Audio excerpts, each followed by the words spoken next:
often after work, I'd go stop at the house, and if Mom was out or whatever, Dad would be laying down in bed taking his afternoon rest. And I'd like to lay down next to him, side by side. I always like to hold his hand. It just became such a special time. We had the best talks that way. We would just talk about anything in life. So I wrote a poem that I'd like to share with you. I wrote this for him sometime last year. It's called When I Hold Your Hand. When I reach out for your hand to hold, you often say, you treat me like I'm old. If you only knew, if you could see, when I hold your hand, what it means to me. When I hold your hand, I'm a child again, of 2 or 6 or even 10. Those carefree days, not a worry I had. When I was with you, I was safe with my dad. The hands that fed us and loved us so dear, the hands that protected and kept us from fear, the hands that worked without relief to care for your family, even through your own grief. The hands that taught us how things worked, built kites, stilts, and bikes, and most important, our home. If it was broken, he fixed it. If he dreamed it, he built it. Those hardworking hands, so the calluses softened, the lessons they taught will not be forgotten. So when times get tough, or I've had a hard day, when I hold your hand, it will all be okay. When I reach for your hand, please don't be sad. It's an honor, you see. You're my hero, my dad.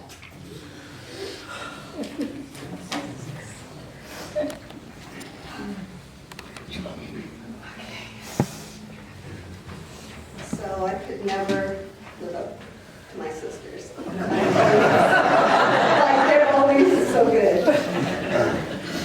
I'm Dorothy, and I just wanted to thank you all for joining us. My dad's passing was not a surprise. In fact, he suffered for many years, and his stubborn way of being and his strong will carried him further than I expected. In fact, I grieved for him more knowing and watching him suffer. It's a bitter relief knowing that he's not suffering anymore and knowing the Spirit will be with me for eternity. I have to say my dad has made a huge impression on my life, as well as many others, more than he knew of. He had that I can do anything attitude, which I admired so much. He was a man of his word and led by example. He was there offering help for anything I needed, as well as supporting all of my life decisions.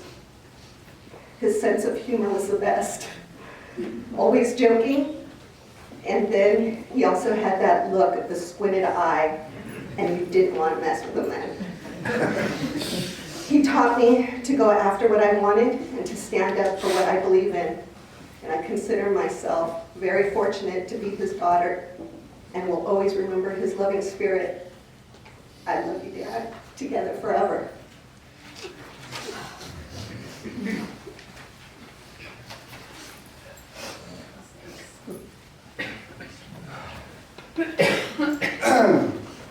Alright, so I can hold myself together here. So, my name's Edward. I'm the youngest son. What can I say about my dad?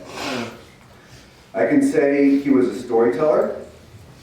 I can talk about his unique sense of humor, or about the things he would say and do to make us all laugh.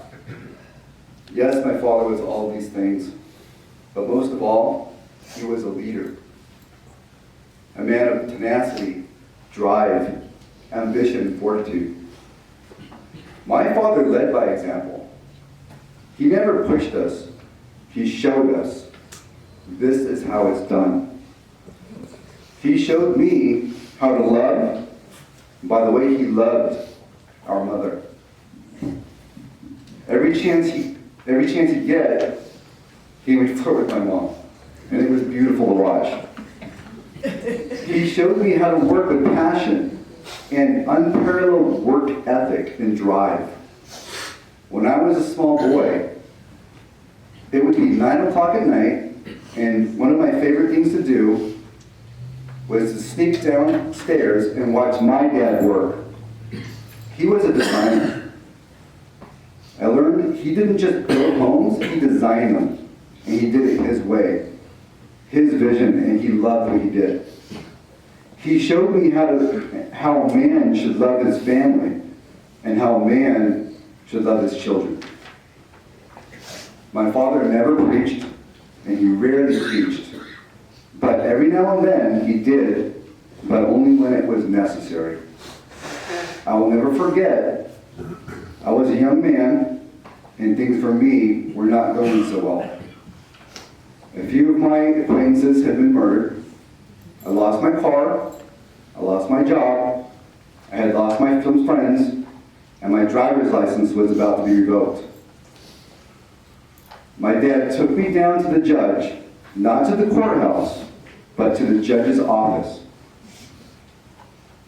And he pleaded on my behalf. My mindset and attitude was so bad, I just didn't give enough. Can you believe I even told the judge that? I was in such a bad place mentally and emotionally, and no one knew it. I felt alone, and I was headed down a dark path. In that parking lot, we sat in the car. He asked me what was wrong and what was going on. I remember feeling so lost that I just didn't care, and he looked me in the eyes, and he said, "Eddie, you better get your shit together. You better start giving enough, and you better start now. Where do you think you're going to be if you keep doing this?" I said nothing. I just listened and I cried. I had no real reason to feel the way I was feeling. I just needed someone to tell me, someone to love me and care enough to lay it down and tell me the way it is. It was the one time my dad ever stepped in and said, "Stop. Time to teach and redirect my son in the proper path." And it felt great. And I felt loved. And that was all I needed. All it took to change my life forever. I love you guys.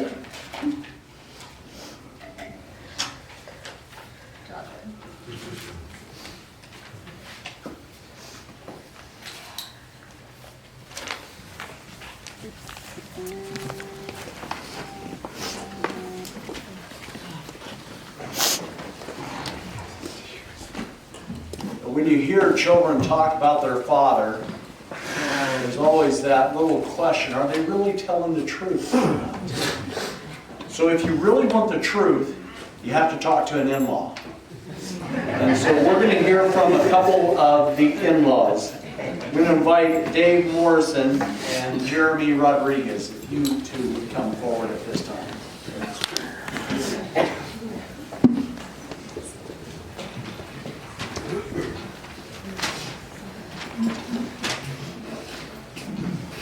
So anybody that knew my father-in-law Chuck knew that he was funny and very inappropriate. So I used to get up early in the morning and he'd be in our family room in his hospital bed, and he'd hear me and he'd go, "Hello, hello." So one morning I go in there and I say, "Hey Chuck, how you doing?" I'm sitting there and I turn on the news and Chuck goes, "Hey Dave, what do you think the temperature of shit is?" So I'm kind of sitting there and I'm thinking, okay, is that kind of coming out of left field? I go, Chuck, I never got really close enough to take a temperature, but I don't know. He goes, well, my friend Joseph Lawrence always used to say, today's colder than shit. So I'm going to kind of keep this short and sweet, like my father-in-law.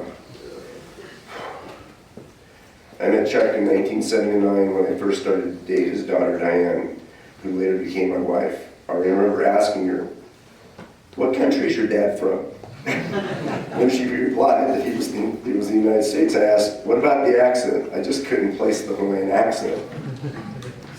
I've always liked to associate with people in life who challenged me in some way, whether it was working out, skiing, business, or intellectual conversation. I felt this pushed me to be my personal best. For me, Chuck was the example to strive for as a husband, father, and grandfather. Over the years, Chuck built many apartment buildings, other structures in his career. but the most lasting thing he built with his wife Dahlia, a family that loved him and loved each other. He set the bar high for me, and I'll spend the rest of my life striving to follow his example. Aloha, Chuck. Aloha, Chuck. We love you.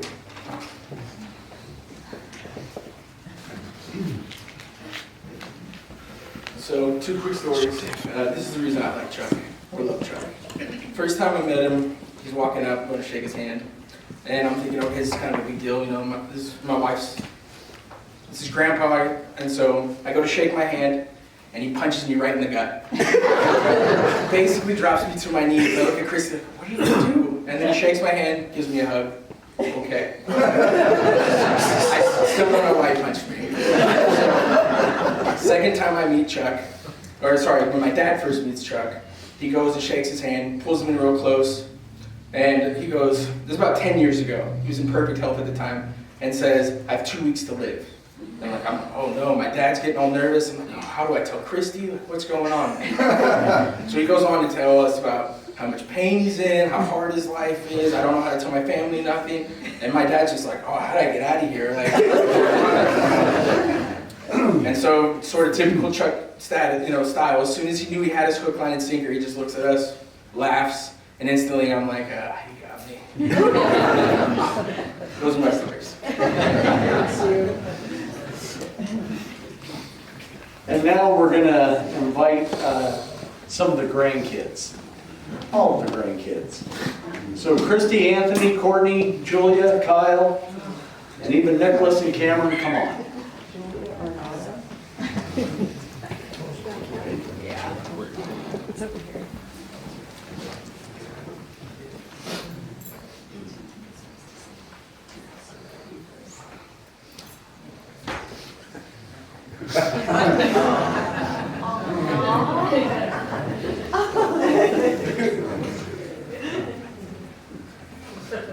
I'm Christy. I'm the oldest grandchild, but I'm pretty sure everyone already knows that. You've heard, I'm sure will hear, a lot of stories of all the jokes that my grandpa told and played on people, and his love of cars and guitars, and his skill in designing and building many things, from houses to these treasure chest type things that he built for each one of us. And some people have also touched on how loving he is, which was what I wanted to talk about. I was never very sappy or romantic or thought I would ever get married, even though I had a lot of good examples that pulled from my parents and my aunts and uncles and other people around me. But the relationship I admired most was my grandma and grandpa, and how much he loved her and adored her every single day. And I thought that was impossible to find something like that. And then, I found Jeremy, and as you know, my grandpa tried the best to test him.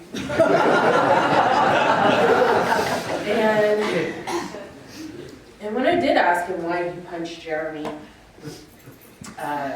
which was at a funeral service, by the way, he said he just looked like he could take a punch. So, as much as he also loved my grandma, she was not safe from a well-placed joke here or there as well. So I think we were just all lucky to have him and experience that type of love.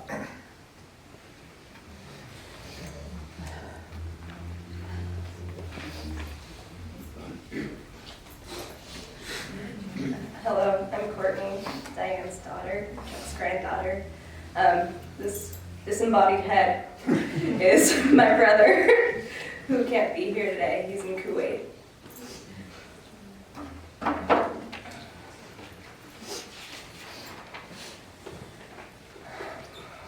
spent a lot of time with our Grandpa Chuck. Whenever I left the house, before he said goodbye and that he loved me, he'd always ask how my car was running. He'd ask me when was the last time I got it serviced. And he'd tell me to be careful. But that always made me wonder, was he such a careful person? He taught his children and grandchildren that after we used the peanut butter, we had to make sure it was smooth for the next person. Same with the butter. But he also pushed the little girl who lived next door to him in Kauai into a vat of molasses. He gave the car a full and extensive tune-up every time before going on a weekend trip to Disneyland. But he also almost missed the second half of his contractor license test because he got distracted shopping for little gifts to surprise his daughters. I guess he knew where to take risks, and he didn't take risks with his family. We always came first. A lot of you probably already know Grandpa Chuck loved to gamble. Of the many wonderful stories that he told, one of his favorite was about his first time gambling. He took a trip to Reno, where he experienced an incredible bout of beginner's luck. But he actually placed his first big bet before that. He bet on himself when he moved to the mainland. Away from everything he knew. It paid off in spades. You can see it in the marks he left all over the hills and valleys of the Bay Area. And in the people who surrounded him and held his hand as he passed. And in this full room.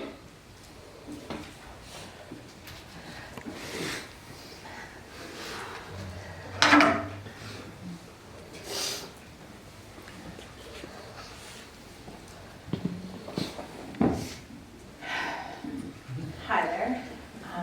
My name is Julie Aranda, not Julia Arnada. I am the youngest granddaughter of Chuck, or Grandpa Chuck. Oftentimes with someone's passing, there's this awkward period of time in the following days or weeks where when in conversation, you refer to the person in present tense and then you awkwardly have to correct yourself and refer to that person in the past tense. And since Grandpa's passing, I have used both the present and the past tense when referring to him, but I have not felt compelled to correct myself. And I think this is just because he is still so very present in all of our stories and memories.